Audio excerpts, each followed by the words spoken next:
und willkommen in meiner Küche. In diesem Video zeige ich euch ein unheimlich leckeres Dessert, das ihr unbedingt einmal ausprobieren solltet. Es ist ganz einfach zu machen. Ihr nehmt ein Eiweiß und gebt es in eine saubere, fettfreie Rührschüssel, die auf einer Waage steht. Das Eiweiß hier wog 38 Gramm, dann wiegt ihr die doppelte Menge Zucker ab, in meinem Fall also 76 Gramm. Es ist nicht überlebenswichtig, alles auf das Gramm korrekt zu haben. Das Eiweiß wird zu Eischnee aufgeschlagen, der Zucker nach und nach dazugegeben, sowie ungefähr 10 Tropfen Limettensaft. Weiter aufschlagen und dann aufhören. Wenn ihr etwas von dem Eischnee zwischen den Fingern verreibt, kann man noch kleine Zuckerkörnchen spüren. In diesem Fall lasse ich die Masse 5 Minuten ruhen und schlage danach weiter. Wer sich diese Pause sparen will, kann das getrost tun. Mit einem Teigschaber umfahre ich den Rand der Schüssel, damit alle Spritzer wieder ihren Weg zurück in den Eischnee finden. Auf ein Backblech lege ich ein halbes Blatt Backpapier.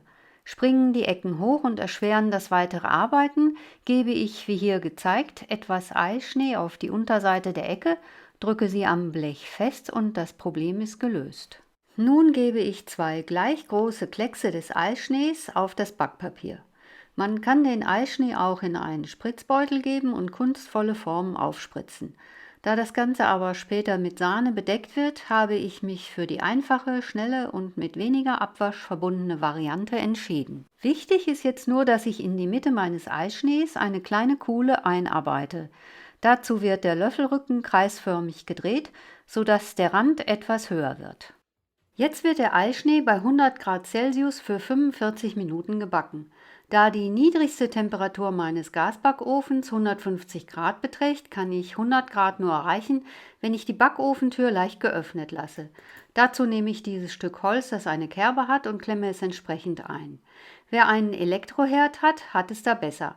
Allerdings muss die Backofentür alle 10 bis 15 Minuten einmal komplett geöffnet werden, damit die Feuchtigkeit, die beim Backen entsteht, entweichen kann. Das ist wichtig, denn sonst wird der Eischnee an der Oberfläche nicht trocken.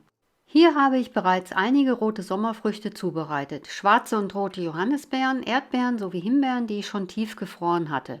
Für dieses Dessert eignen sich alle sauren Obstsorten, egal welcher Jahreszeit, besonders gut. Hauptsache, man widersteht der Versuchung, das Obst zu zuckern.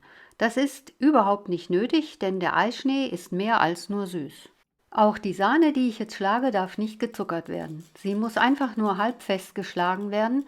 Das kann man zeitnah vor dem Servieren schon vorbereiten und die Sahne zugedeckt im Kühlschrank aufbewahren, bis man sie benötigt. Die Backzeit ist um. Der Eischnee ist fertig gebacken, wenn er sich wie gezeigt vom Backpapier lösen lässt. Außen ist der Eischnee trocken, innen aber ist er noch vollkommen weich. Ausgekühlt wird er auf einen Teller gesetzt und mit der geschlagenen Sahne bedeckt. Auch hier wird wieder mit der Löffelrückseite eine Aushöhlung geformt. In diese Kuhle wird das Obst gefüllt und möglichst ansprechend angerichtet. Newton zuliebe rutscht es ohnehin herunter und dorthin, wohin es gerade will. Verziert habe ich es noch mit ein paar Blättchen Schweizer Minze. Borretschblüten wären sicherlich auch sehr schön. Eurer Fantasie sind keine Grenzen gesetzt. Und so sieht das Ganze im rechten Licht aus. Der Eischnee ist außen knusprig und innen weich, sodass sich das Dessert sehr leicht essen lässt.